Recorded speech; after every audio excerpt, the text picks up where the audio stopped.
Bismillahirrahmanirrahim. Assalamualaikum warahmatullahi wabarakatuh. Subhanallah, walhamdulillah, wala ilaha illallah, Allahu akbar. Allahumma sholli ala Sayyidina Muhammad wa ala ali Sayyidina Muhammad.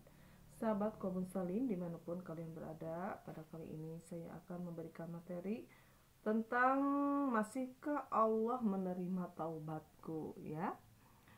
Nah, perbuatan-perbuatan baik itu menghapus kesalahan-kesalahan.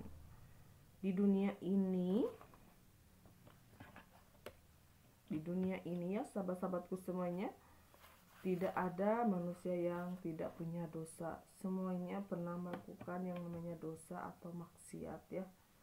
Nah, kita sebagai manusia tentunya kita harus tahu diri bahwa kita sebagai makhluk Allah yang banyak dosa, seharusnya kita harus kembali kepada Allah dengan cara bertaubat kepada Allah Subhanahu wa taala.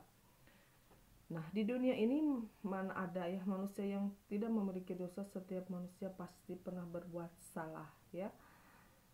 Sejujurnya di antara dosa-dosa yang kita miliki itu pasti terdapat dosa-dosa besar yang meninggalkan penyesalan terdalam di sanubari kita. Entah dosa itu berupa keraguan terhadap Allah, perbuatan menyakiti hati orang tua, berzina, meninggalkan sholat dengan sengaja, atau dosa-dosa besar lainnya. Perasaan kotor karena dosa inilah membuat masing-masing kita merindukan ampunan darinya. Namun, masihkah Allah menerima taubat kita, ya? Nah, agar dosa diampuni Allah Subhanahu wa taala, meski janji pengampunan dari Allah sudahlah jelas, tak jarang sebagian dari kita masih meragukannya. Benarkah dosa-dosa kita yang teramat besar itu masih dapat diampuni oleh Allah Subhanahu wa taala? Sesungguhnya Allah itu Maha Penerima taubat. Seberapapun besarnya dosa kita, bahkan asalkan kita mau bertobat, Allah pasti mengampuninya. Nabi SAW bersabda, andaikan kamu berbuat dosa sehingga dosamu mencapai langit, kemudian kalian bertaubat, niscaya Allah memberi ampunan kepada kalian. Hadis riwayat Ibnu Majah, ya.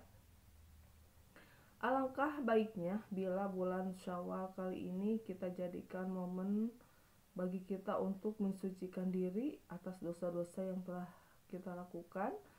Ada beberapa hal yang perlu diperhatikan dalam bertaubat, ya. Yang pertama adalah yakin dan tak berputus asa atas ampunan Allah. Allah berfirman, katakanlah, hai hamba-hambaku yang melampaui batas terhadap dirinya sendiri, ya. Jangan kamu berputus asa dari rahmat Allah. Sesungguhnya Allah mengampuni dosa-dosa semuanya. Sesungguhnya dialah yang maha pengampun lagi maha penyayang. Surah Al-Zumar ayat 53.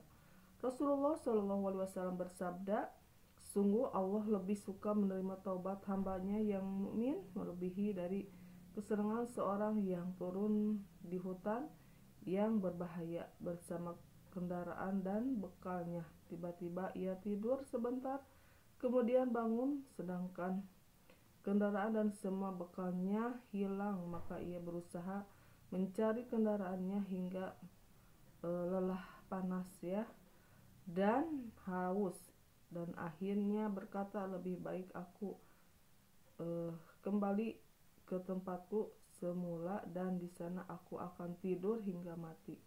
Dan ketika ia meletakkan kepala di atas lengannya untuk tidur, tiba-tiba ia bangun, sedangkan kendaraan dan bekalnya telah kembali di hadapannya.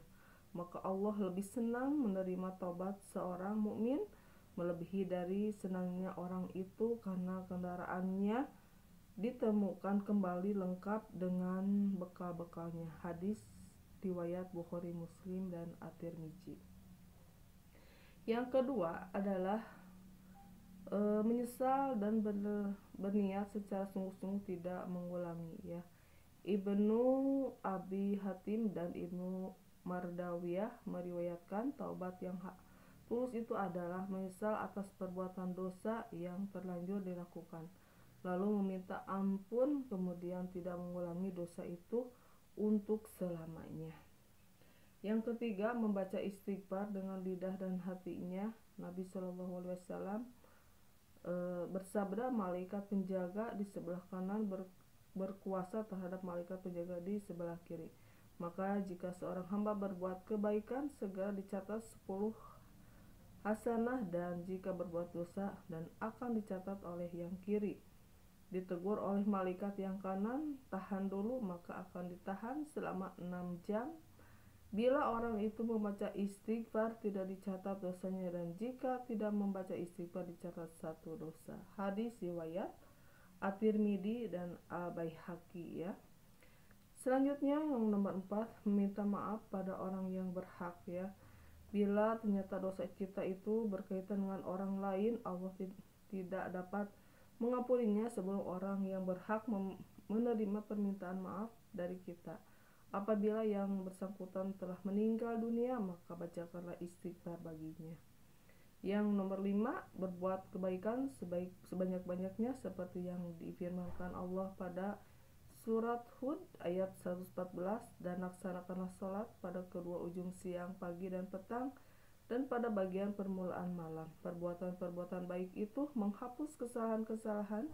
Itulah peringatan bagi orang-orang yang selalu mengingat Allah. Semoga bila dijalankan akan mengembalikan kita pada kesucian. Amin ya Allah ya Rabbal Alamin. Dan terhadap 2 orang yang melakukan perbuatan keji di antara kamu, maka berilah hukuman kepada keduanya. Kemudian jika keduanya bertaubat dan memperbaiki diri, maka biarkanlah mereka, sesungguhnya Allah Maha Penerima Taubat lagi Maha Penyayang. Surah An-Nisa ayat 16. Nah itu ya sahabat-sahabatku semuanya, bahwa Allah Subhanahu wa Ta'ala itu Maha Penerima Taubat, dan Allah akan menerima taubat hamba-hambanya yang mau kembali kepada jalan yang Allah ridhoi. Terima kasih sahabat-sahabatku semuanya. Mudah-mudahan video ini bermanfaat, khususnya untuk saya pribadi, umumnya untuk kalian semuanya yang mendengarkan di sana. Share bila ilmu ini bermanfaat ya. Jangan lupa like, subscribe, dan komennya. Billahi taufiq wal hidayah.